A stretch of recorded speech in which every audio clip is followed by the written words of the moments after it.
Talking Gotham. Talking Gotham. Talking Gotham. Talking Gotham. Talking Gotham. Talking Gotham. Talking Gotham. Talking Gotham. Hello everyone, my name is Ryan Cam and welcome to Talking Gotham. This is the show where we recap the show Gotham. 1/3 of your co-hosts, joined as always from 3D Movie Cinema, it is Mr. Crow or Mr. Scarecrow? It's hard to say. Whoa. Scarecrow. All right, Scarecrow it shall be then. How are you? I'm doing really well. I just really I have a thing for scarecrows. Not like Pearl from the movie Pearl, where she likes to have sex with them, but I like scarecrows as in that's my biggest fear, and I use that to fear my enemies, just like Batman is afraid of bats. So, but yeah, I'm doing really well. Right. Matt Wyatt, you lucky duck, how are you? I'm doing very well. So yeah, I'm excited to get into these episodes, even though that third one was the least of my favorite of 3 episodes. I thought it was fine. The 2 ones that were very strong arcs with the proto Scarecrow episodes, the 2-parter arcs. I do like that we got a hold of Jonathan Crane. I do like that. I'm like, the fact that we got Jonathan Crane and they're setting him up on his arc for the Scarecrow, I like that. Did you know that the father, he played Jor-El in 2 episodes of Smallville in the later seasons? I knew I recognized the dude, the father, Jonathan's father. He texted me last night and goes, "This guy looks like Reese Ifans from The Amazing Spider-Man." He does. Like Squinton, he does. That's Julian Sands from Smallville. It's Jor-El. And he goes, "Oh." I didn't catch it. But Matt is lucky. He's not wearing the Terrence Stamps clothes. He's not wearing the Matt's lucky because as we're recording this tomorrow night, we're recording this on Wednesday, and he's going to see Fantastic Four. So that's why we're doing this a day earlier than normal. But some house cleaning. I want to thank everyone for checking out the Happy Gilmore 2 stream here on the channel, because Happy Gilmore 2 has not dropped yet as we're recording. But Friday we did a live reaction / watch along style, and knock on wood, it was a lot of fun. It hasn't happened yet, obviously, but I am throwing it out there in the universe that it is just as good as the original. I mean, it has MJF in it. What can possibly go wrong? I mean, have you seen all of Adam Sandler Netflix movies? I mean, name one that's like great besides. I would say one. That's very true, yes. But I mean, I'm crossing my fingers on that one. Well, I can't say what I felt because I have not seen, because it hasn't happened yet. Which, you know what? I will say this though. That's the basketball movie he did with the one where he plays the coach. The Hustle. Yeah, that he's great in that. Whenever he does serious movies, he's really good in. But when he tries to do comedies now on Netflix, they're always shit. Yeah, because it's a full cash grab that Adam Sandler's doing with his Netflix comedy movies. Well, either that or it's a case of he wants to cast all his friends, but they either have podcasts or they're canceled. Exclusively, like, those two sides. His movie that he's literally eating a piece of shit for breakfast. Every movie that he phones it in that comedy. Like, God. Well, except for Kevin James, who is making straight to DVD action movies, like it's the mid-2000s or something. Matt, we lost Matt. See, Matt was so angry we lost. Matt was so angry we lost him. That's like just ranting now. He's like, "Fucking Adam Sandler, fuck you, Adam Sandler." And he's like, I don't know what the hell happened. All right, I know, like, Matt. I was so shocked we lost you. I'm like, Matt must have been on such a tirade. He's like, "Let me tell you something I think about Adam Sandler, okay?" And all of a sudden, like, and then just died a death. But thank you all so much for watching that watch party. We do appreciate that. And with all of that out of the way, let us begin. Oh, and one last thing. Thank you all so much for checking out the Fantastic Four, the Road to Fantastic Four series. It's been a great time going back and watching those, because I hadn't seen those in like a hot minute. So it was like, I don't have a ton of nostalgia for it. I make it very clear in that video, but I also like see why people do like it. So rewatching it, it's a weird little time capsule. I'll just leave it at that. But thank you all so much for checking those out. It is greatly appreciated. Without any further ado, let's get into it. This is season 1, episode 14, called The Fearsome Dr. Crane. Matt? The time has come in our relationship when we should have trust. I 100% agree.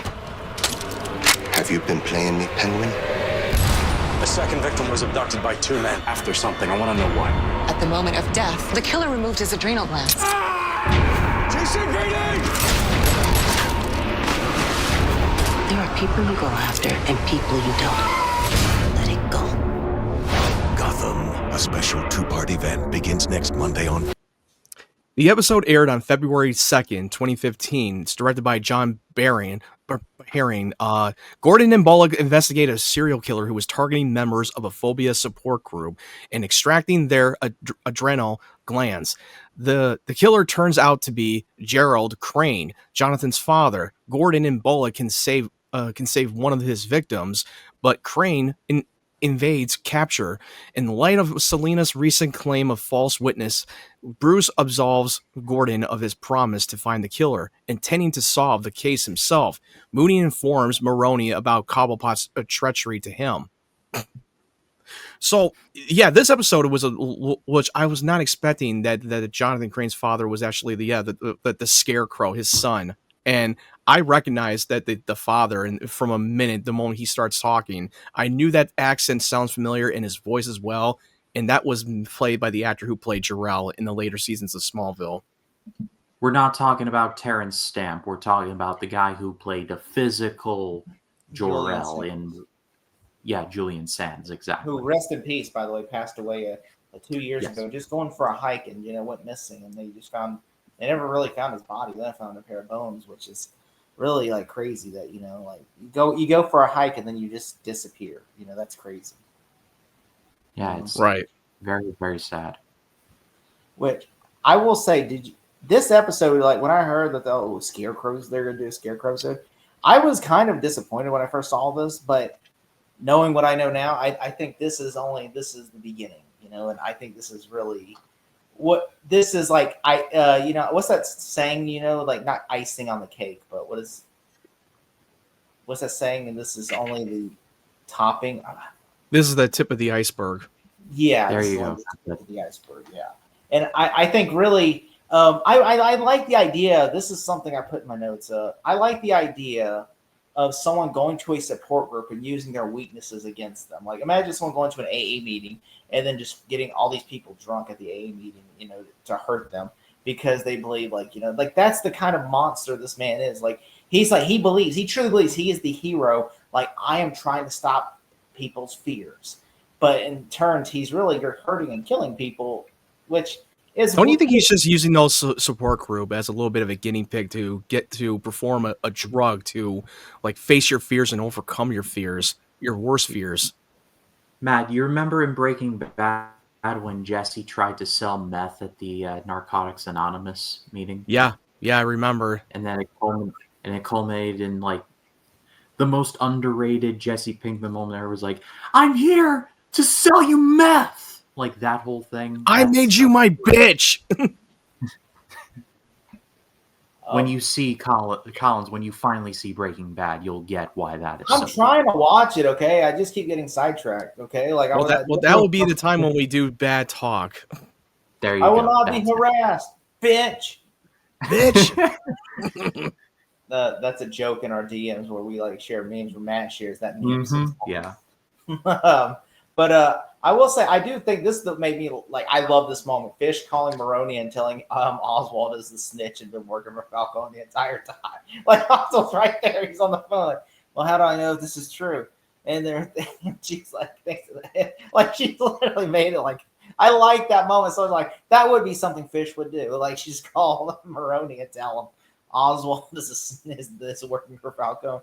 And then she goes, think about it. Everything that's been going wrong, Oswald's always been the hero of this moment. Like, and he goes, And then when he takes him out to the cabin in the woods, like, I'm like, first off, I was just thinking, this reminds me of every gangster movie, like, from, like, like, okay, if they take you to a cabin in the woods, you're probably dead. Yeah, you're most likely going to It's be like the dead. ending of Godfather Part 2, where Sonny like sees Fredo go fishing and Fredo never comes back again.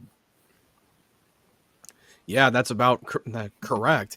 So I'm going to read off the one last paragraph for the synopsis of the episode. Maroni tries to kill Cobblepot, who escapes. Nigma frames medical examiner Guerrera for hoarding body parts after Guerrera has him suspended for his repeated corpse probing. After Guerrera's suspension and Nigma's reinstatement, Gordon informs Lee, who finds a clue in Crane's case, that a job has opened up for her as GCPD's medical examiner. Mooney is captured by mercenaries on a boat away from Gotham. That one caught me off guard when Mooney gets captured by the mercenaries at the end of the episode. I was like, wait, what the hell? Yeah, That- and then that- I hated though when she went like this when she goes, they run at each like, other. that was so stupid. That was Yeah, so that was stupid. That So was one of the random, and most that was over- the final. That was the final moment in the episode. It's like they charge each other. It was like da, da, da, da, da. All the thing that was missing. Was That's how you're like, gonna leave the cliffhanger? This is like if this Gotham episode aired in 2007, it would have ended with "What I've Done" by Linkin Park. I like that. That was a good one. What I've If only if you would have done. had that clip and then add the song and then just imagine. If I you did like the find I did like the clip, part when Maroney was playing that whole like give me your little secrets game I love that to moment, too. Cobblepot. I love that. That was great. He's like, I And- don't like oatmeal. And also when Cobblepot was taking out the gun, the revolver, when Maroney left the gun, when he left the cabin, you really believe that he would leave live round bullets? You really think Maroney would be that dumb? I love the part when he just bolts the gun items. Like, you really think I carry live rounds? Those are blanks. And fucking Cobblepot got way too cocky in the moment and just and he was willing to fucking gun him down. He was ready to kill him. He's like this, and then he's like, once he shuffled the trigger, Because you know that he's not even shocked. He's not he's not even that surprised. Like, yeah, you have the gun, but you really think I was going to leave live rounds? You think I'm that dumb? Maroney had him all kinds of figured out. Which I honestly thought that was, like when he says, I have your gun, he goes, oh, that's a good secret, because at first he's like, I don't like oatmeal. I don't like coffee. And he goes, tell me a good secret. And he goes, while you were out there, I got your gun. He goes, that is a good secret. That is a good secret. And then he pulls the gun out and he goes, and then he like basically confesses, like, yeah, I am. And then he goes, you little, he's a dirt bag. He goes, I gave you everything. Like a dog, you gave me everything. And then But also the number 101, if you're going to have Mooney killed, you always make sure she's dead and that there's no loose ends. You always make sure. Which Cobblepot was not, like got a little too, well, he's slipping a little bit in his own little power hungry. I will say, I think one thing I do like in this episode, I thought also was, I do like that Gordon is killing the guy in the pig mask. The guy like torturing the guy in the pig mask, and they just shoot him dead. I thought that was cool. I thought that was like, oh, what? That's a really cool idea. Everything. And Penguin pleading for his life by calling Maroney on the phone. He calls his cell phone, and he goes, "You got to be kidding me!" Like Maroney, You got to be kidding. How about you just die like a man? Take it like a man. And he just calls the machine. He calls the guy in the dude who was controlling the machines of him getting squashed by a car. He's like, if you don't let me go, I'll have Valcone kill you and everyone you love, and have you skinned alive. I was like, that was easy. And then Maroney's like, "Where are you going? Why?" And they try to And he shoot just at the runs guy. off and he misses every shot. I was like, what the hell is going on? Well, to be fair, Maroney was not expecting the guy to stop it and then run away. He was expecting the guy to actually kill him. That took a 180. Yeah, which I'm like, that was like, there's no way that we all. Why would you knew leave? And also, why didn't you just take the phone away from him if you're gonna kill him? I mean, what was he gonna do? Call the police? Well, he did use it. He did use to get the guy to stop the machine and got him to escape. He used his Falcone snitch get out of jail free card, I guess, or out of. That's exactly Crusher what he free did. card. I just think the funniest call was he made the first call was to Maroney. The first call. It was like that wasn't gonna do anything. I'm like, And that was a waste of a call. I also recognized the actress, the redhead, was part of that whole support group. She was from the movie Accepted with Justin Long and Jonah Hill. She played one of the main characters Also, in the forgetting movie. Sarah Marshall, she was in that too. She was in that as well. I knew she looked familiar when I first see her in the scene with Bullock. Also, Edwards, like also Edwards stashing. Like this is something I thought was great because Edwards always been that pushover, and this is kind of we're starting to get those little we're starting to get those little like he's starting to build a little track to becoming the Riddler, because like he literally was like because he liked this woman, and this woman's like if I were you, I would have did something for my job, and then he was thinking what, I should do something for my job, and then he just goes and hides a bunch of dead bodies like parts in this guy's locker. Yeah, he stuffed it in that guy's locker because the guy was a total dick to him. Mhm. Which That was I'm his like, only way to get him fired, and so that he could be reinstated. which I thought Edward. To be fair, I was kind of siding with Edward because this guy was a dick, and it's like literally Edward did nothing wrong, but at the same time, it's like I like that we're starting to get that idea. Like he's like he's starting to build the foundation because at first I'm like if you're watching this because he's not had he in the first couple of episodes he's in on this first half of the season. He doesn't really do nothing. He's just more of like a side character that's there. And you're like, when are we going to start getting at least with Lex Luthor and Smallville, we started seeing like the foundation that's starting to be built for him becoming the villain. Versus this is like, okay, now we're starting to see a little bit of a foundation. Well, you already got too many villains in the show anyway. Yeah, you don't want to be. I'm not saying you want to. You don't want to start the Riddler like in like the first season because then you're like Because these are proto rogues gallery.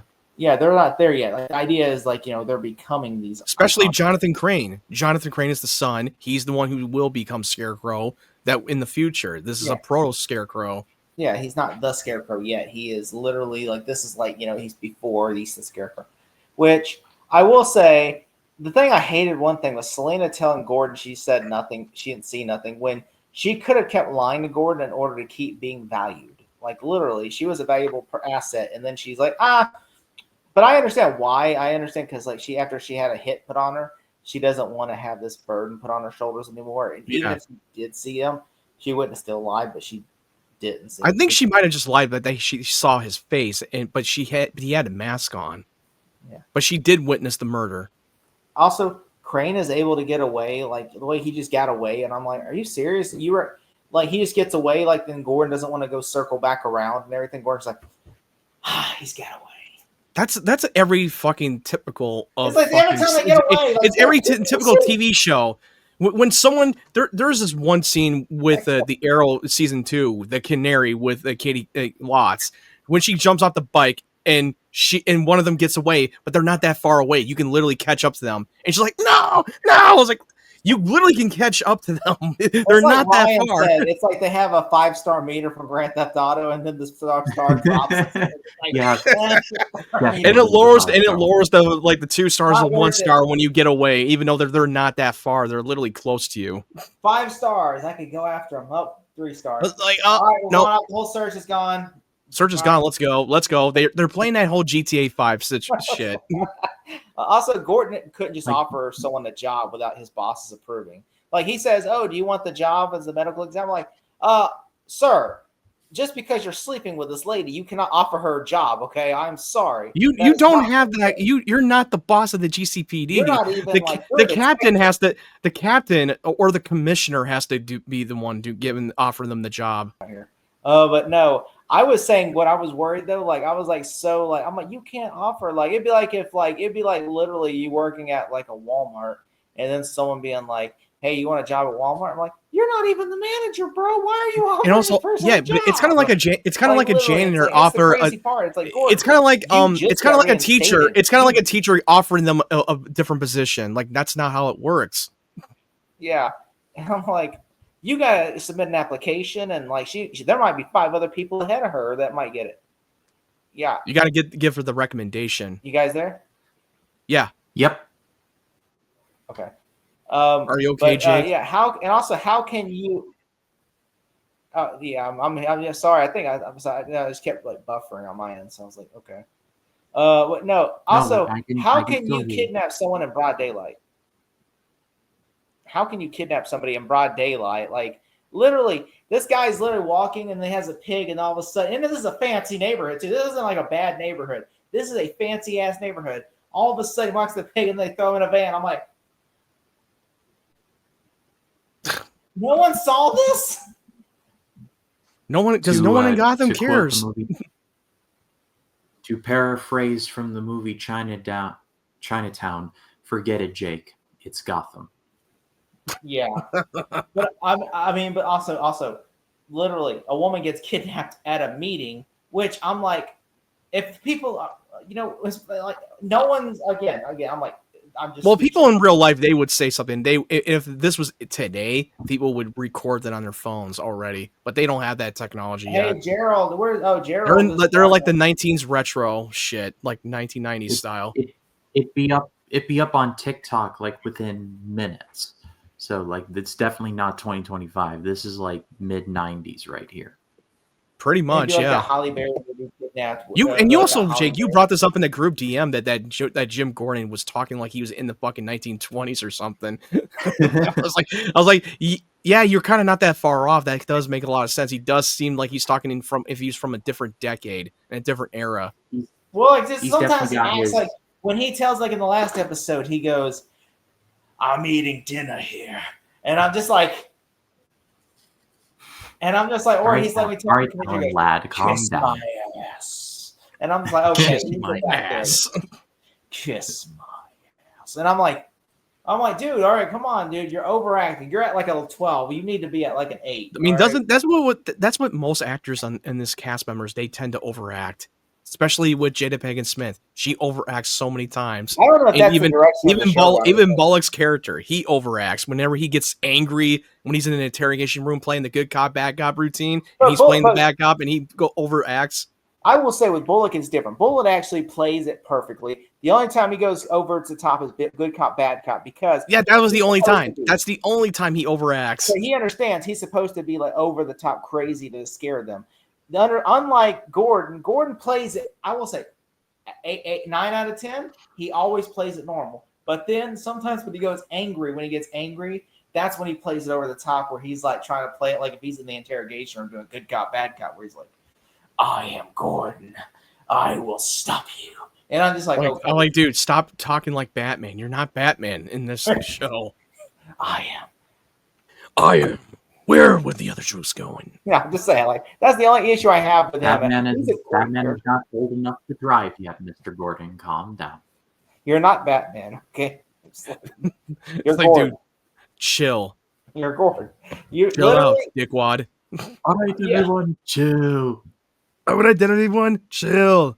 that's the only issue with him as like I like him. He's great in the show. Like, the show's not bad. I'm just saying he's just No, something- I understand your criticism. I'm not disagreeing with you on that. Yeah, I'm not saying like he's not. I'm not saying he's portraying like Adam West's Batman, where it's like, oh, hi there. Like, it's just he sometimes just Holy jeepers, Batman! Yeah, sometimes he just goes over the line, but usually he's great in almost every episode. He's great, but there's like one or two times I'm like, if you just reel it back just a little. I feel like the director didn't really give enough like effort and put into his performance, and like no, go crazy, be a little be brooding. Yeah, but the rest of the character, everybody else, and like he's still like good. He's like an 8. I would say if I had to give him a rating out of every actor on the show, I would say he's like an 8 out of 10. Yeah, I agree. I think Penguin's like a 10 out of 10 because he just. Penguin, he's great in the show. Yeah, I think Bullet. I'm not. I mean, I wasn't so sure that he made a great impression in the pilot, but then the more I see him, the better he gets. Penguin's the best actor on the show. Like, he understands the assignment. But he does tend to flip flop every moment every chance he gets because he is a survival. But he's a he is a scumbag. survivor. He's a scumbag, yeah. He's a total scumbag, and he doesn't. Which it kind of resembles to what Colin Farrell's Penguin does on that show as well. Yeah. Which, they apparently, they were going to make a GCPD TV show, but then they had to cancel it when they figure out that there's a lot of similarities to Gotham in that show. They were talking about whether it was going to be in the Matt Reeves' universe, or maybe they were also talking about having the DC use James Gunn, and they just completely never touched on it. They just scrapped the plan. Yeah, because apparently that's the whole reason though, because they said they had a lot of ideas that people were like, Gotham already did that. To quote from Idris Elba from Bloodsport from Suicide Squad, he does everything I do, but better. But I'm like, they could have treaded on the same territory, then people would just compare. I've seen enough TikTok edits of David Cornsweet and Robert Pattinson together, and like having like not scenes together, but like stuff cut from their respective movies and put together. I'm like, Gunn, come on, just merge the two. If you need a better example of like the light and the dark, it's like There you go. There's your world's finest But right I there. understand It's why he literally I does. personally don't think that that's going to happen because Matt Reeves' Batman world is way too more grounded, realistic world that doesn't add anything that is fantastical element to that film. So shoving him in that DCU would be out of place for me. I The just only don't thing think is, that would he I keeps think happen. going. The only thing I that think makes it's me gonna angry, happen. he's always wishy-washy with that question. Where he goes, I don't know, maybe, I don't know, and then when people finally, and then he'll say, oh, he's not, and then people will be like, maybe, I don't know, and then I'm like, stop saying that, just give a definitive answer.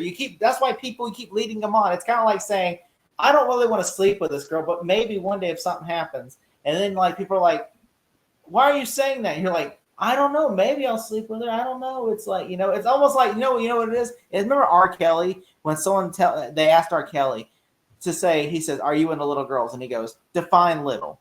That's exactly literally the same answer James Gunn keeps giving, where he's like, is Robert Pattinson in the DCEU? Is he the DCU Batman? Define DCU Batman. That's basically what he's kind of saying. I'm just like, just No, say I think that what's happening, like they're just taking off of his quote out of context and misinterpreted and misquoted him. But he never says no. He doesn't say no. He Never does say said no. he does say no every time he's just replying like, no, it's not. It's I've a never heard separate him say shit. straightly. If you've No, seen his he's social not. media response, that's in his social media response. Yeah, because then like he'll say that, and then he'll kind of like backtrack on it, and then I'm like, just definitively say no. Like if somebody asks me, if I'm James Gunn, is Robert Pattinson DC Batman? No, we're doing our own thing. I wish him well though. Is Robert Pattinson? Someone asked me again, is Robert Pattinson the DCU Batman? No, I wish him well though, and I can't wait to see the Batman too. They're doing their thing. We're doing our thing. That right there is the definitive answer. And instead of them like, is Robert Pattinson DCU Batman? Well, not right now, but no, but And I'm like, what? What? Not right now. What does that mean? Not right now. Like, I'm just like, just say no. He didn't say right now. He didn't say not right now. I think that He you're said, taking like, a lot of the quote out of context He said one thing where like people were like, he didn't say straight. because you do know how much people like to misquote people all the time and take it and just ran with it. But I just wish and also there's a couple things that people keep getting People tend to over exaggerate the quotes. Well, I mean, like he just needs to just straight say yes or no. He just needs to go yes or no question. Well, he's been asked that a million times. How many more times he needs to answer that same question? He's been a million how many more times until he's shoving the we question down hear his him say throat. no. We just need to hear this one word from him. No. That's all we want to hear. No. Which, you know what? Would you be mad though if he did at Comic Con? I'm not gonna say he's not even going to Comic, but say for instance this fall he goes to New York Comic Con and then he's like, oh yeah, Superman did well. Thank you so much. They're showing the trailer for Supergirl and they're like, all right, we're making our sequel. It's gonna have Batman in it if they decide to do that. And then he says, ladies and gentlemen, the DC Batman, and Robert Pattinson walks on stage. Would you be mad then? Yeah, I would. I think it's a big mistake. It wouldn't make any sense to have him fit into that world. It wouldn't, because you don't see Robert Pattinson's Batman taking on a major fucking monsters and all that other shit. That's a lot of the fantastical elements. Because the Matt Reeves' Batman has always been more established in a grounded, realistic world. Like Riddler's version, nothing like the comic book version of Riddler. The Riddler was completely different, more grounded, and more real. Same thing with other characters, Rogues Gallery. You put him in there, it just would not make any sense. That just feels like you're shoehorning in, and you're like giving in to their demands. Yeah, I mean, you're not wrong. I mean, also Gunn feels like he's going more of a fantastical, and Matt Reeves is. Yeah, if it were to go, because they're going for more fantastical. Yeah, it's gonna be dark and gritty, and sure, but it's gonna lean more towards like the Arkham Asylum style, or maybe like the Batman animated series. Because he's always going for more of the comic book accurate of these characters. Yeah. Which, all right. So, going to rating Batman, what would we rate this episode? Yeah. I'm gonna say You I'm gonna first. give it like a what's it called? I'm gonna say 8 out of 10. I'm All gonna right, give it Matt. like I'm gonna give it a 7.5. This is a really good episode. I really enjoyed it. Like I was a little bit worried that this episode was gonna be like a one and done thing for the here's another proto Rogues Gallery, and then we're gonna go on to the next one. Like I'm glad that they were able to carry on in the next one as a 2-part arc with Jonathan Crane's father. I'm gonna go 7. I thought this was enjoyable, and I thought, like, seeing Scarecrow is never a bad thing. However, we have more Scarecrow in the next episode, which is season 1, episode 15, called The Scarecrow. Matt. I can still come with you. No, wouldn't be right.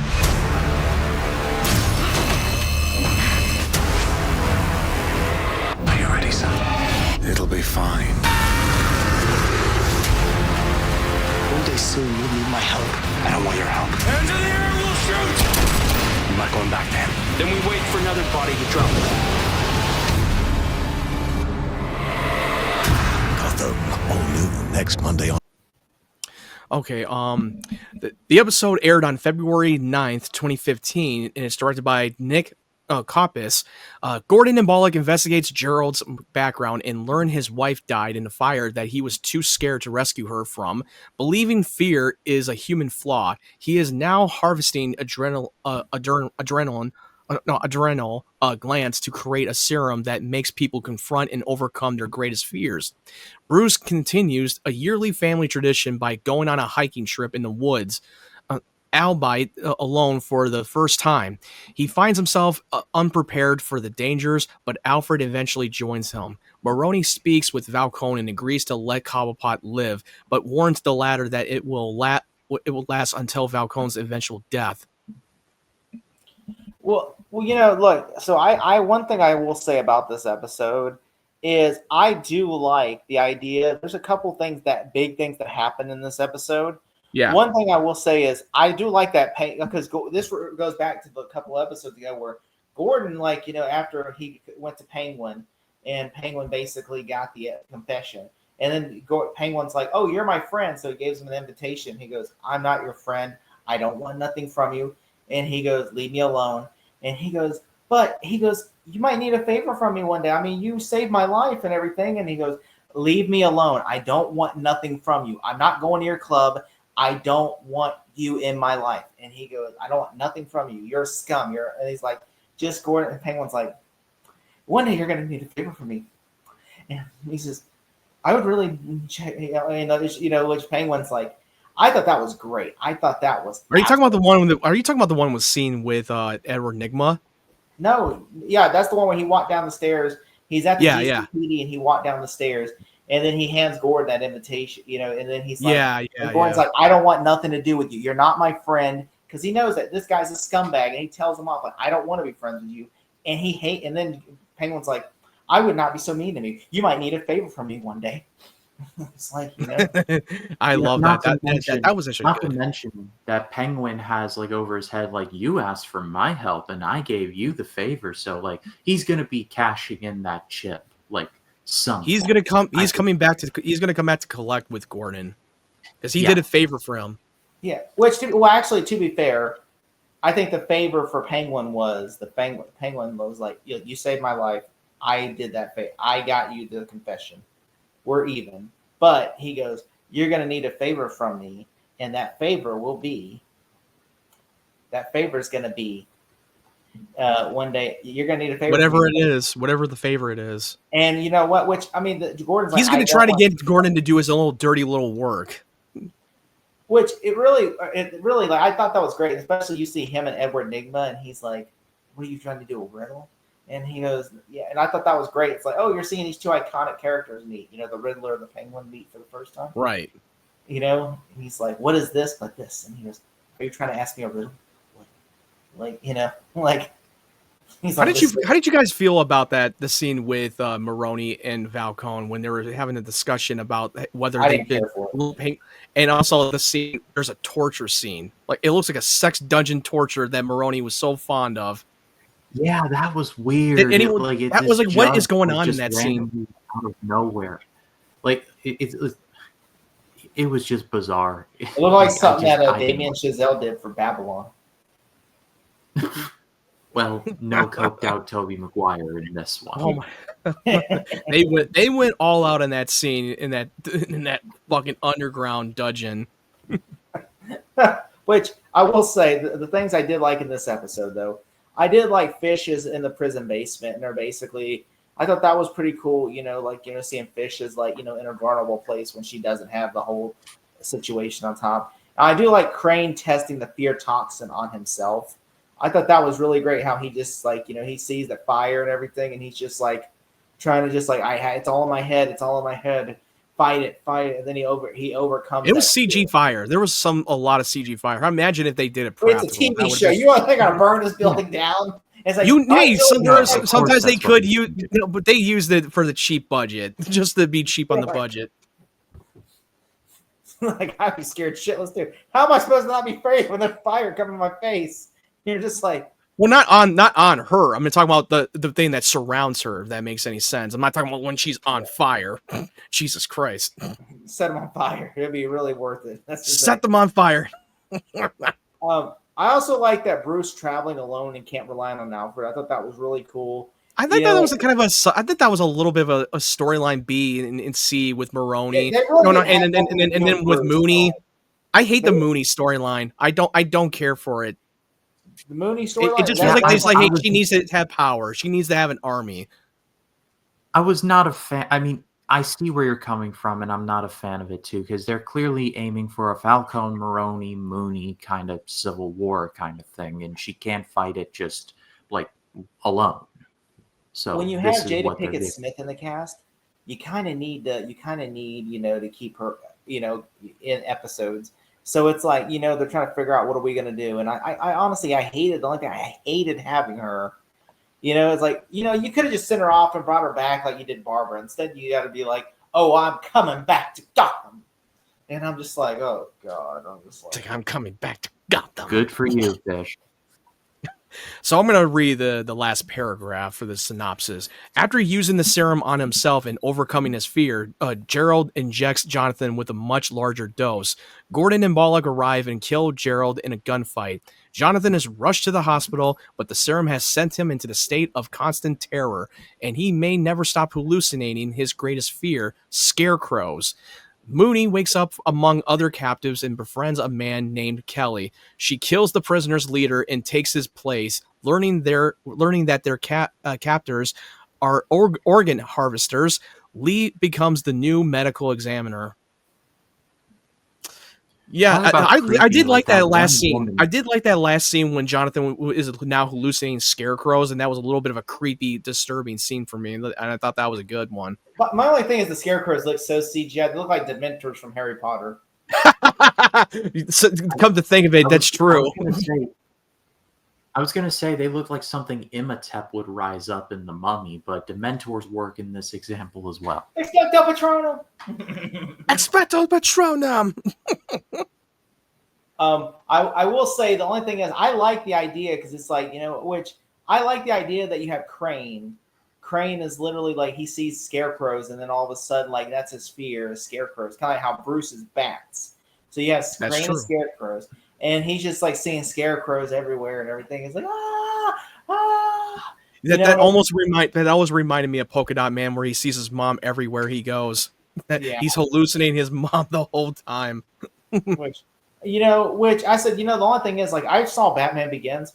Can't they take his blood and then just recreate a serum? I mean, like Lucius Fox did that in Batman Begins. I mean, like literally, it's like, oh, it's just in your blood. And just try to create an antidote. No, Yeah. because they want Crane to be a scarecrow. That's how that needs to happen. So let's just pretend that they can't make an antidote.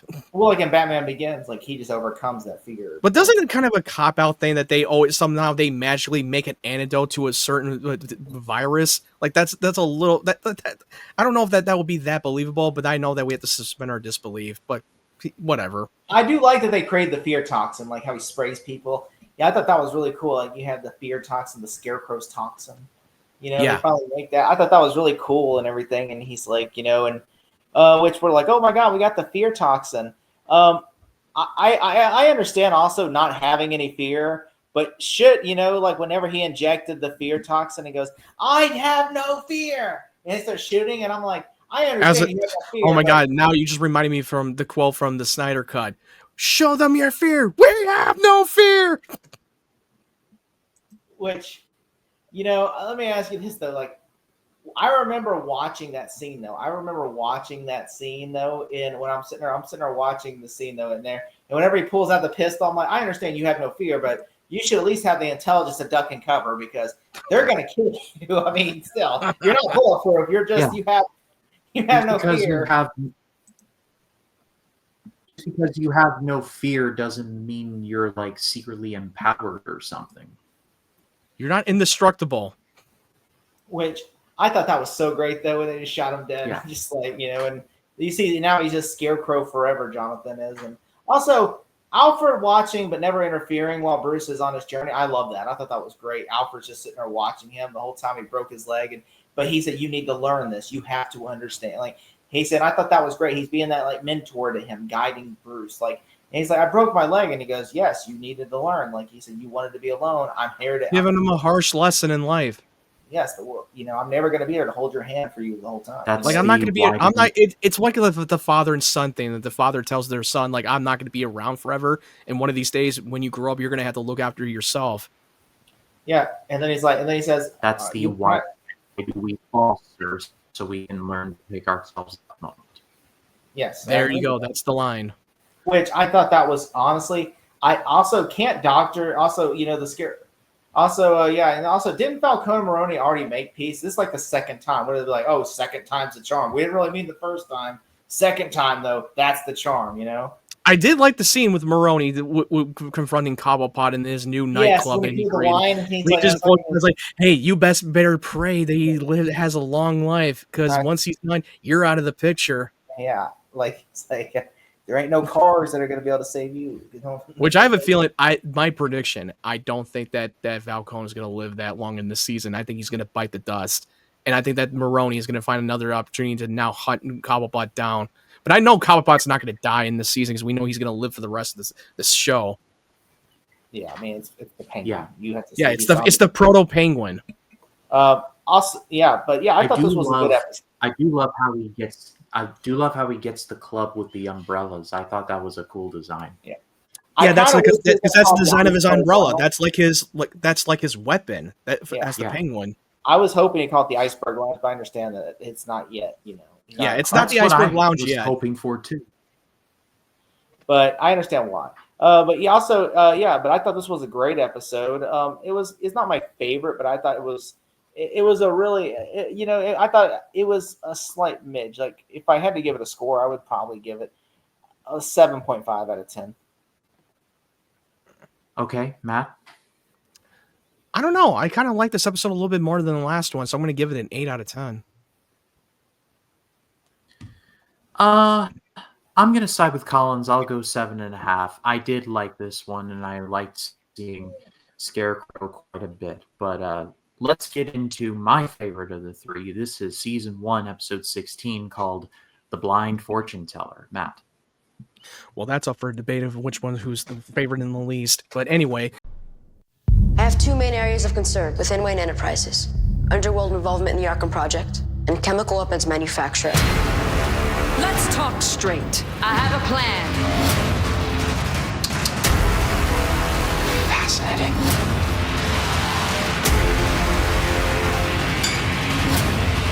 Do you know why you're here?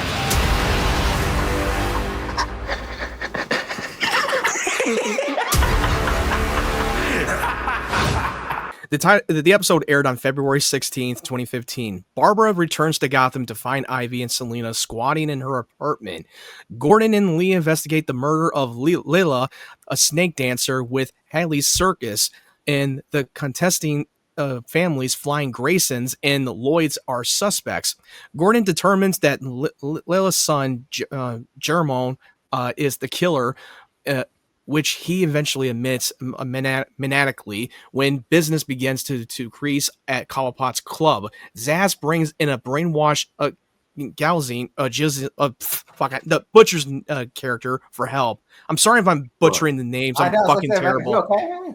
I know. I was like, bleh, bleh. I can't even pronounce those names. These are hard. These are hard names. Take your time. That's good. Which, yeah, the butcher being brainwashed by Zaz, that's something I did not expect. He pretty much got lobotomized, if you think about it. That's true. Yeah, he's a whoop dog now, you know? And also, I forgot that those were the Flying Graysons that are being interrogated at the GCPD. I had no idea that those were the Graysons. Yeah, the Robin's parents. I was like hoping that they would be, and not some like random circus. But then as soon as I saw Flying Graysons, I'm like, okay, there we go.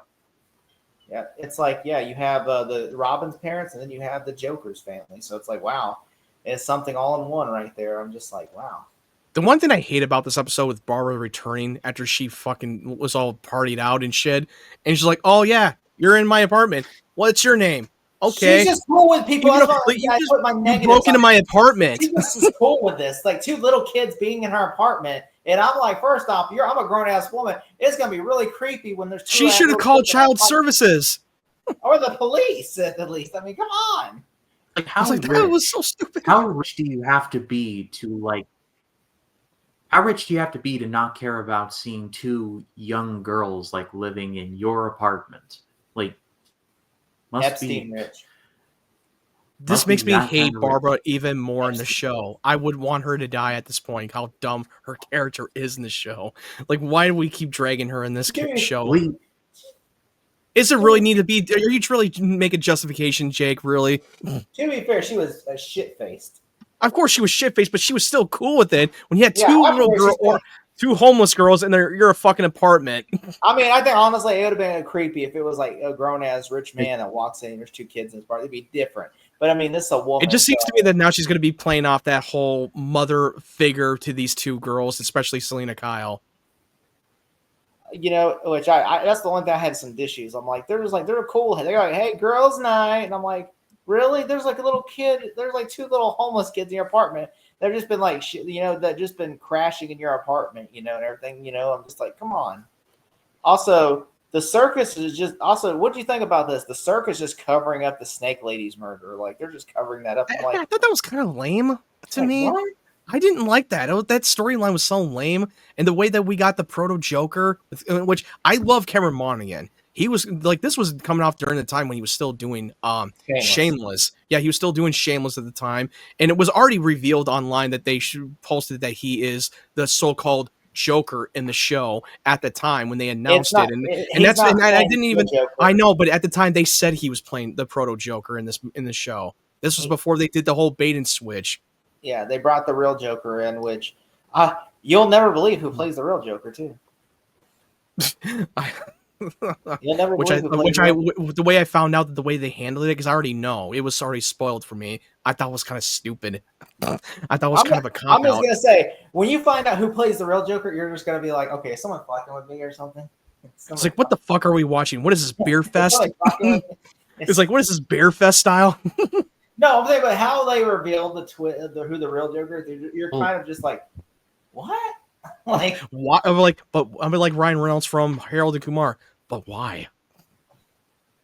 well, I think it was because when you realize you have gold, you kind of want to keep your gold. One thing I That's want, true. One thing I wanted to shout out. One thing I wanted to shout out.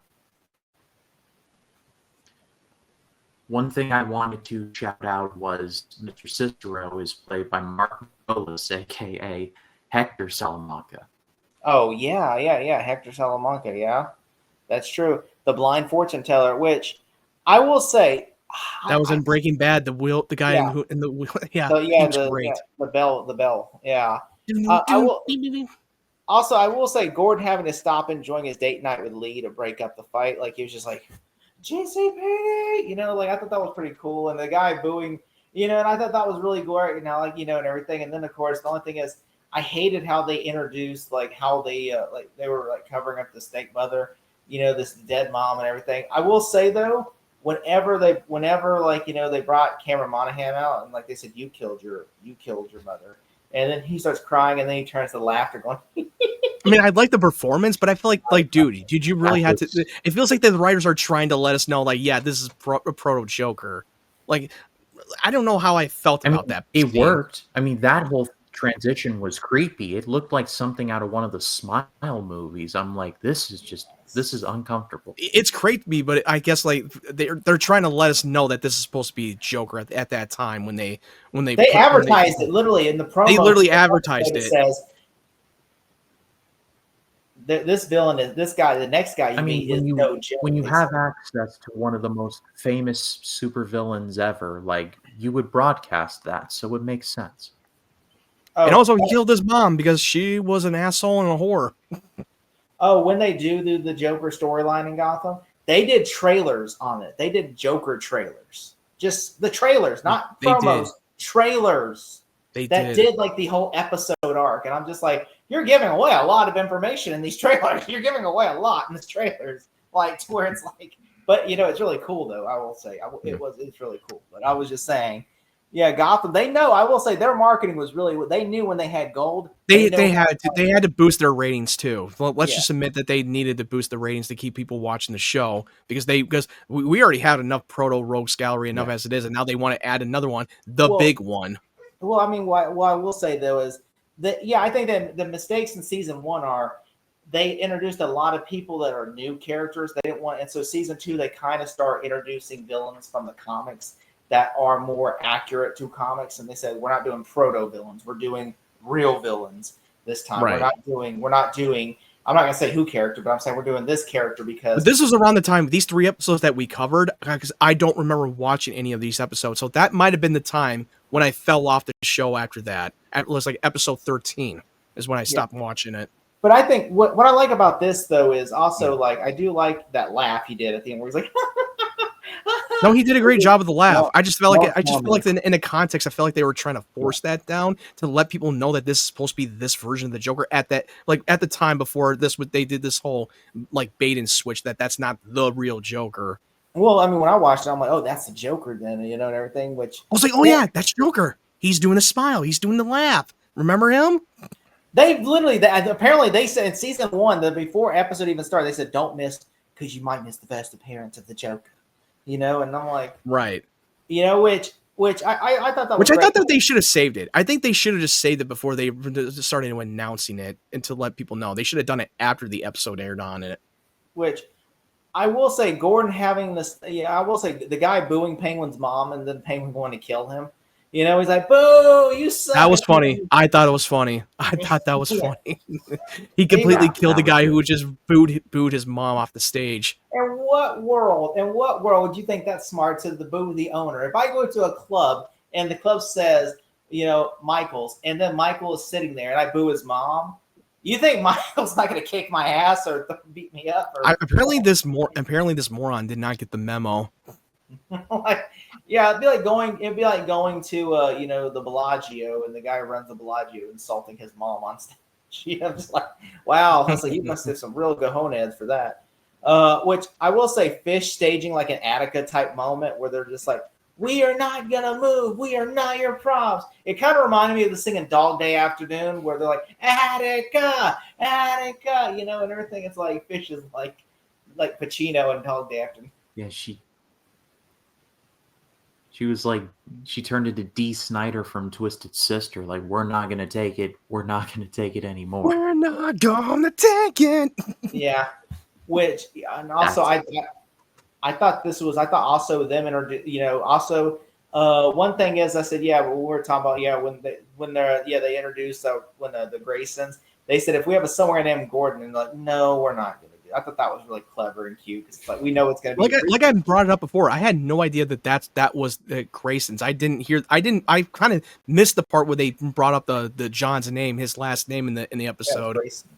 Yeah. So apparently, that's Dick Grayson's parents before he was even born. Also, if he's psychic, then shouldn't he know Jerome is the killer? I understand that he knew Jerome was the killer the whole time, and he was trying to use his psychic abilities, which that was pretty stupid. I thought that whole storyline was kind of weak. That was a weak storyline. I feel like they were just trying to interconnect this Joker, the origin of the Joker, and then they had to connect with the proto before Robin. I was like, well, come on, dude. Do we have to interconnect to everything? And I thought that was so stupid. It's like, I'm like, shouldn't he be going to jail too? It's like, you're under arrest too because you covered up the murder. And also one of the scenes that really I fucking hate so much is when Gordon is making out with his new girlfriend Lee in the fucking in the lock, and then fucking Barbara catches them in the act. Oh, it's like, oh god. I guarantee how much you want to bet that Gordon will say to Barbara, to quote from Friends, "We were on a break." That is so true. We were on the break. Oh god, that was so funny. I'm just saying that made me laugh. It's like I just, Barbara. yeah, you're. Barbara, go away. Go away. I've got Here, someone there's a guy hotter. named Clark. Why don't you try him? Stacy, we broke up 2 months ago. Barbara. Yeah, which I yeah, lost you 2 months ago. Are you mental? We broke up. Get the net. I got you a gun rack. I don't even own a gun, let alone I don't even own minigun. a gun, What am let I gonna alone do with a miniguns gun? that can necessitate an entire Okay, rack. hold on. That's still my favorite joke in Wayne's World, where he goes, "You got me a gun rack. I don't own a A gun, gun rack. let Yeah, alone right. minigun." It's like, Oh, we will quote Wayne's World all day. That's like the oh most man, that's quotable such a movies. funny movie. I love that movie. Yeah. So I'm gonna say this. I thought I'm gonna give it a 7 out of 10 because I thought it's my least favorite of the three, but I thought it was. I do like the proto Joker, and I thought the Robbins thing was great, and I also like yeah. And I also forgot to get Bruce Wayne going to the Wayne board and telling the board like, yeah, I know y'all are doing some shady shit, so you need to quit it out, or else when I Well, turn it one little question that bothered me, like he's not. I don't know if he's supposed to be old enough to run the company now. Like he he's said he supposed to be. can't. He said I got his He can't. license at It 18. looks. It kind of seems like he still is the boss of Wayne Enterprises. He has a proxy because when you're say for instance if you're Because I don't know how it works. I'm not the expert, so so if take that with a for giant grain of instance, salt. if for instance okay let's say a couple years ago if like for instance if Trump only had Barron Trump and he was a kid and when Trump passed away they would put a proxy in the place to run the company and then Barron would be when Barron comes of age then he would be able to run the company but but so they basically that's what it is. So for instance if you get too old when you pass away or when you get too old, like for instance, the guy who ran Buffettland, Warren Buffett, he would have a proxy go to the board meetings because he's too old to go to the board meetings, and so that's what. Right. That makes sense. Yeah. Yeah, in your I place, did like the part where Bruce is calling them out on their shit. That like, hey, you guys have been done shady shit, and I'm gonna put a stop to this because I know what you guys have been doing. Like I love when the people on the notes. board were had the look on their faces like they are fucked. like that woman that Bruce He Wayne didn't even met, take notes. the He black just woman that like Bruce Wayne literally like she was the proxy that he sent. and like Did he take it out of his journal that was supposed to be his journal? That he looked like he was taking notes. Like, no, he didn't. Those were journal. he was literally like his doodle journal. Like he brought it in and he was just like reading it. Like he's got these people played for fools, and he's like 10. Yeah, he's like he hasn't reached puberty yet. Yeah, But I which I do truly think, yeah, which it's really weird. It's really weird. Yeah, it is really weird. Which also, yeah, I realize now Richie Rich is bullshit. The movie Richie Rich is bullshit now. I'm thinking about that because remember how when Richie Rich's parents are allegedly dead and Macaulay Richie Culkin, Rich, Mr. Van Doe takes over and then basically he goes and then Richie Rich shows up and says, I'm running the company, and I'm like, you would not be able to run the company. You're 14, bro. Like you're legally. like, dude, you don't even have you don't have a license. You just reached puberty at this point. That movie's bullshit. I'm just like, well, yeah, because it's a comedy. It's not realistic. They would say you can't even vote, dude. He has McDonald's. He has a roller coaster in this fucking backyard of the mansion, dude. Like, how far fetched can it really be? I'm just sitting there thinking about that. I was saying, I was like, isn't it Richie Rich? They have that. What did that mean? When we were kids, I'm like, yeah, Richie Rich, and I'm like, there's no way he would have been able to run the company. No. There's no way. I was like, you got to be 18 to run a company, even if it's your name on the company. Like Bruce Wayne, like Batman Begins actually had it accurately, where they're like, when you come of age, you can run because after his father gets killed. Because like you said that he was just a proxy. Like he's not really running the company right now. Yeah, because that's what I thought at first. Because I thought that's what was going on in that scene. To be fair, in Batman Begins, Bruce Wayne's dad didn't run the company either. He put yeah, you're right. He didn't. He decided to not to run the company. He works at the hospital. He's a neurosurgeon. Yeah. So Bruce Wayne was like, he's welcome on the board, just like for instance at Disney. It was probably because that's what Thomas Wayne chooses not to run the company, even though it's in his name. Yeah, I don't want. Yeah, he works at the hospital. He's a neurosurgeon, and it makes sense because maybe it's one of those times like his name may be in the name of the company, but he chooses not to run it. Company, it's his grandfather's company. He goes, I just sent a proxy in my place, and he goes, I don't run. I'm not. And he was already set for life anyway. Like even because having a job position, that's just his personal choice. Yeah, which one thing I will say, yeah, like for instance, like for Disney, okay, Walt Disney's granddaughter, she's on the board, but she has no like she basically can vote on things, but she's not like running the company or nothing. No, Bob Iger's Mhm. running the company, so it's Right. like that's kind of like what it is essentially. It's like, yeah, you're on the board because of your name, but you're not. You have no. Yeah, yeah. You don't control the company. You basically just vote on like successors and different things like that, and pay. You know, So, but so Collins, your score was 7 out of 10, yeah. even? 7 Okay. out of 10, yeah. Matt?